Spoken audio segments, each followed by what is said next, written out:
안녕하십니까? 오늘 제가 이제 유튜브 채널을 갖다가 제 채널을 갖다 개설을 했고요. 그래서 이제 전체적인 채널 소개하고, 한국 국가론에 대한 일강을 갖다 올렸습니다.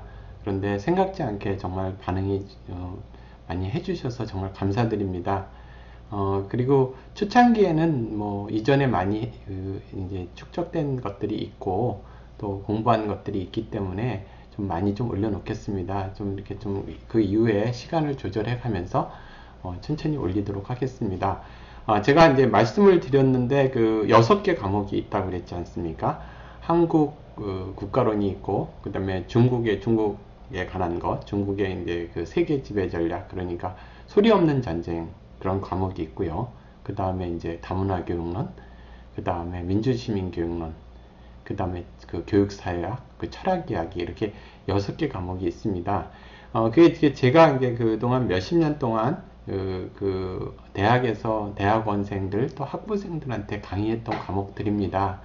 그런 과목을 이제 좀 천천히, 그리고 좀 쉽게 이렇게 해보려고 합니다. 1강 시작을 했는데 제가 한국 국가론 1강 소개하는 걸 좀 너무 빨리 한 것 같아요. 그래서 좀 천천히 많은 거를 갖다가 이렇게 전달하려 하지 말고 하나라도 좀 천천히 전달해서 좀 많이 이렇게 여러 강의를 나누더라도 그렇게 해보겠습니다. 이전에 제가 뭐 많은 유튜브 다른 구독자 수가 많은 유튜브에 같은 데서 취재를 해 주셔가지고 제가 이제 정교모를 통해서 정책 세미나라든지 심포지움이라든지 뭐 그런 걸 많이 했습니다. 중국 공산당에 관한 거, 그다음에 중국의 세계 공산화 전략에 관한 거 했는데 그게 전부 삭제되거나 최근에 폭파가 됐습니다. 그게 이제 그래서 제가 만들었던 많은 동영상들이 거의 대부분이 삭제가 됐습니다. 그래서 혹시 이것도 또 그렇게 될까봐 걱정이 되기는 하는데요. 이제 교육운동을 시작한 입장에서 그런 거를 두려워하면 안 되겠죠. 그래서 좀 조금 차근차근히 대선에서 어찌됐든 그쪽 편으로 넘어간 건 아니니까 한숨 돌렸으니까 이런 거를 할 수 있다라는 거를 일단 위안을 삼고요. 좀 차근차근히 해보겠습니다. 중국의 소리 없는 전쟁, 그러니까 정확히 말하면 세계 공산화 전략에 관련돼 가지고는 굉장히 여러 강의를 할 수가 있습니다. 제가 이제 다문화 교육론 시간에도 하고요. 대학원 또 다문화 교육이 이해라는 과목에서도 하고, 또 이제 교육학에서도 다루는 이제 제도론이 있거든요. 그 제도론에서 좀 다루고, 또 이제 특정 과목에서도 다루고 있습니다. 그래서 이제 오늘 설명을 드리면 전체적인 인트로덕션이기도 하고 큰 윤곽을 잡는 이제 그런 수업을 하겠습니다. 크게 이제 현재 새로운 지배 질서가 과거의 냉전도 아니고요. 또 뭐 어떤 무한 경쟁이나 신자유주의도 아니고, 그러니까 지난 한 몇십 년 동안 이렇게 돼 있습니다. 그러니까 크게 친중 글로벌리스트가 있고요. 중국 공산당이 있고 신좌파가 있습니다. 이 사람들이 각기 이해관계를 달리하기도 하고요. 때로는 협조하기도 하고, 이전까지는 굉장히 협조적이었죠. 그러니까 친중 글로벌리스트들하고 중국 공산당하고 굉장히 협력관계였습니다.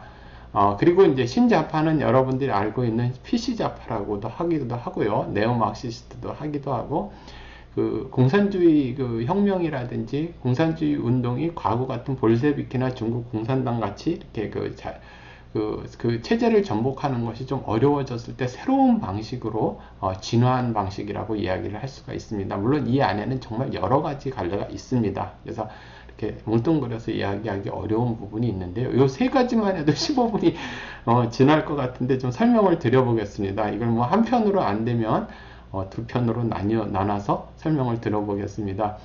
근데 이제 글로벌리스트들은 그럼 무엇을 하느냐? 그러니까 여러분들 흔히 이렇게 알고 있듯이 1차 세계화를 통해서 이제 글로벌리스트들이 성장을 하게 됩니다.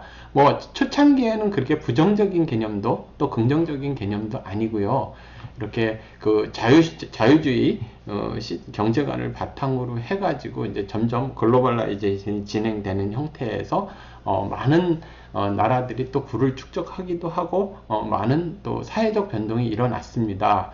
예를 들어서 뭐 미국에서 살고 있는데 텔레마케터들이 인도에 있는 사람들이 뭐 값싼 노동력을 갖고 그 인터넷 폰으로 싼 거로다가 중국에서 이렇게 텔레마케터를 영업을 하거든요. 왜냐하면 자국에 있는 그런 노동자를 고용을 하는 것보다 인도에 있는 사람을 고용을 하면은 훨씬 싸죠. 그러니까 이제 인터넷이 발달되고 국제 교류가 심하게 되고 이렇게 돼서 이제 된 겁니다. 형성이 된 겁니다. 그러면서 이제 어떤 나라만 꼭 일방적으로 손해를 보고 뭐 이러는 것이 아니라 뭐 예를 들어서 미국의 그 자동차 산업에 있는 노동자들이 일본차와 한국차로 인해서 손해를 많이 보기도 하고요. 또 인도에 있는 값싼 노동력의 텔레마케터들에 의해서 미국 노동자들이 또 손해를 보기도 하고요. 우리나라도 마찬가지로 이제 뭐 칠레산 포도가 들어오면 포도 농장이 이제 어렵기도 하고요. 그렇지만 이제 피하지 없는 이런 부분에 대해서는 이제 그 어떤 양극화가 일어나거나 부의 그 어떤 축적이 불균형적으로 일어났다 하더라도 뭐 크게 뭐 음모적이거나 의도적이거나 이렇다기보다는 일차 글로벌라이제이션에 겪은 겁니다. 그런데 이제 그 2차 글로벌리즘이 좀 이제 그 형성이 되는 부분에 대해서 좀 이해가 필요한데요. 그 이제 그 중국 공산당이 그 이렇게 체제는 변형하지 않고, 그러니까 정치 체제라든지 이 그 전체주의 체제라든지 그 공산당 압제는 변형하지 않은 상태에서 이제 값싼 노동력을 갖다가 서구에 굉장히 많이 이렇게 제공을 했습니다. 그러다 보니까 이제 유럽이나 미국이나 전 세계에 있어서 중국의 값싼 노동력이 굉장히 매력이 있었던 거죠. 그래서 이제 중국이 제조업의 공장이 된 거고, 그러면서 1차 세계화에서 이제 중국도 많은 돈을 축적을 한 거죠.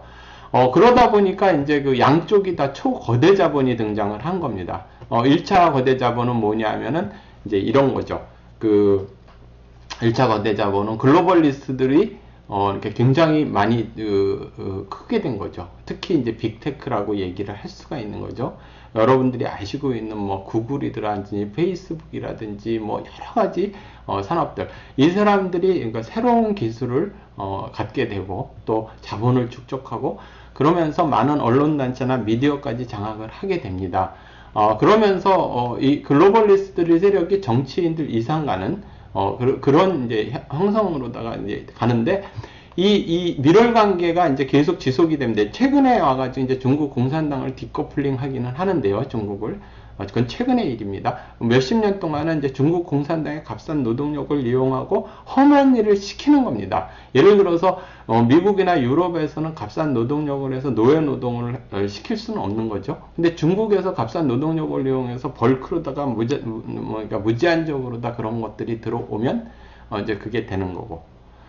또 험한 일들을 막 시킵니다. 예를 들어서 뭐 이렇게 정치인을 매수를 한다거나 또 뭐 예를 들어서 뭐 이렇게 선거에 있어서 이렇게 정상적이지 않은 방법을 불법적인 걸 동원한다거나 이럴 때 이제 중국 공산당들이 그런 거를 하는 역할을 하는 거죠. 반면에 이제 또 중국 공산당 입장에서는 그 중국 공산당은 기본적으로 세계 공산화 전략을 포기한 게 아닙니다. 그러니까 그 도광양회라고 있죠. 그러니까 어려울 땐 칼집에다가 칼을 숨기고 빛을 숨기고 있다가 힘을 키워서 나중에 이제 이렇게 자신들이 나타난다. 이런 거죠. 그럼 그거를 이제 철저하게 준수하게 됩니다. 그러면서 중국이 아주 자본을 축적하고 이러면서 그 중국 공산당의 극소수, 아주 극소수, 1%도 안 되는 극소수, 0.1% 정도 되는 아주 극소수가 그 자본을 소유하게 됩니다. 이제 글로벌리스트들하고 자본주의에 편입이 되면서 실제로는 전체주의 속성을 그대로 가지고 있으면서 그 자본을 형성하게 됩니다. 그러니까 그 중국에 있어서는 우리가 생각하는 자유민주주의 체제라든지 자유시장경제 체제 하에서 돈을 버는 게 아니고요. 값싼 노동력과 그 어떤 편법, 그리고 그 복제, 그리고 노예노동, 그리고 관시라고 그래가지고 그 사람들끼리의 부정부패, 그러면서 권력으로 다 돈을 다 차지하게 됩니다. 이런 거를 우리가 이제 붉은 자본이라고 이야기합니다. 그러면서 이제 이 두 세력이 굉장히 밀월 관계가 있는 거죠. 그러면서 중국 공산당은 통일전선 전술에 의해 가지고 세계 그 공산화 전략을 포기하지 않았기 때문에 그 각국의 공자학원을 보내서 우리나라에도 연대, 뭐 한양대, 외국어대, 뭐 그 국립대의 공자학원이라는 것이 존재합니다. 그런 입장에서 이 사람들은 이 중국 공산당은 그 대부분에 있는 그 중국 인민들은 굉장히 어렵죠. 그런데 이제 그 지배계층의 중국 공산주의자들은 이런 식으로 착취를 통해서 자본을 축적하고 세계를 갖다가 공산화시키려는데 이제 굉장히 애를 씁니다. 그것이 이제 제가 늘 그러니까 다른 곳에서 많이 알려드렸던 뭐 샤프파워 전략, 그러니까 그 돈과 여자로 매수를 하는 거죠. 과거에 같이 볼세비키 혁명이라든지 어디를 점령하고 지금 뭐 우크라이나 같이 러시아가 가서 점령하고 이런 방식은 뭐 많은 반발이 국제적으로 반발이 있고 또 미국이 가만히 있지 않으니까 점점 친중화시키거나 그 나라를 잠식하는 거죠. 뭐 1대1로 사업이라든지 경제적 종속이라든지. 근데 그런 형식으로 했을 때 이게 편법적인 방법, 그러니까 그걸 이제 샤프파워 전략이라고 그러는데요. 그러니까 하드 파워는 전쟁이라든지 공산혁명이고 소프트 파워는 문화적 침탈입니다. 근데 샤프파워 전략은 이제 그런 거죠. 이렇게 매수를 하는 거죠. 그런 게 이제 서구하고 미국에 굉장히 많이 진행이 됐고 바로 옆에 있는 우리나라 대한민국에도 그것이 피해가지 못했습니다. 가장 심했다고 보면 됩니다. 이제 이런 정도로 다 이제 2차 세계화가 진행이 됐고요. 그리고 마지막으로는 이제 그 신좌파가 있는데, 이 사람들은 조금 전에도 설명을 드렸듯이 과거에 그 공산혁명이나 볼세비키 혁명이나 세계 공산화 이런 부분에 있어서 그게 이제 포기가 된 상태에서 새로운 방식으로 이제 활로를 모색을 하게 됩니다. 유럽과 미국에서도 그렇고요. 특히 뭐 PC 좌파로 이제 포장을 해서 다시 나오기도 하고, 그런 부분에서 어떤 부분에서는 학교에서 괜찮은 부분도 물론 있습니다. 그 좀 어떻게 그 긍정적인 부분도 있지만 또 그렇지 않은 부분, 우리가 꼭 알아야 되는 부분은 전통적으로 이렇게 자유주의 페미니스트들 말고요, 좌파 페미니스트들이라든지 이런 부분들, 또 이렇게 기존 체제를 이렇게 부정하거나 그 기존 자유민주주의 체제를 무너뜨리려고 하는 사람들은 기본적으로 그렇게 트랜스젠더라든지 동성애라든지 이런 부분, 동성혼이라든지 이런 부분을 굉장히 인권을 바탕으로 주장을 합니다.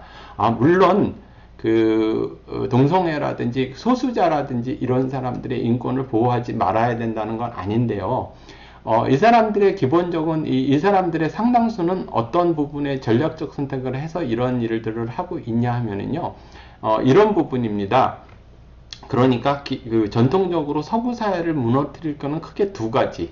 하나는 기독교 사상을 뭐냐면 이제 유럽이나 서구 사회는 기독교가 주류를 이루었고 그거를 파괴하는 거고, 두 번째는 이제 가족을 파괴하는 거죠. 가정을 파괴해서 뭐 엄마가 여럿이고 아빠가 여럿이고 동성 트랜스젠더고 젠더가 뭐 40개 뭐 50개 막 이렇게 있다 그러고 막 그러면 양성평등이 아니라 성의 정체성서부터 해서 모든 게 혼란스럽거든요.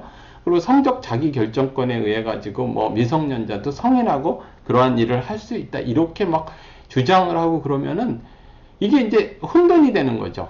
그러면서 이제 기본적으로 그 기존에 내려왔던 그 자유민주주의 체제의 가치관이라든지 아니면 기독교 사상이라든지 전통적 가치를 갖다 파괴하면서 새로운 활로를 모색하게 됩니다.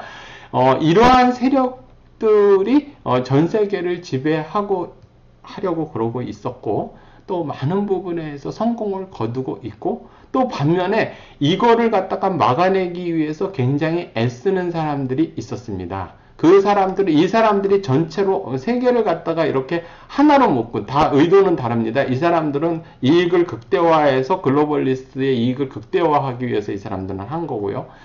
두 번째, 중국 공산당은 세계 공산화 전략에 의해 가지고 세계를 지배하려고 그런 거고, 신좌파는 새로운 활로를 모색하게 하기 위해서 한 겁니다. 이렇게 각각의 이렇게 의미가 다르고요. 이런 부분에서 일강은 이렇게 나누어서 해야 될 것 같습니다. 여기까지 좀 중지를 하고요. 바로 이어서 1강 1-2로 다 해가지고 강의를 이어가도록 하겠습니다. 15분이 생각보다 굉장히 짧네요. 자, 여기까지 1강 1-2를 하고 계속 이어서 다시 15분을 하겠습니다. 감사합니다.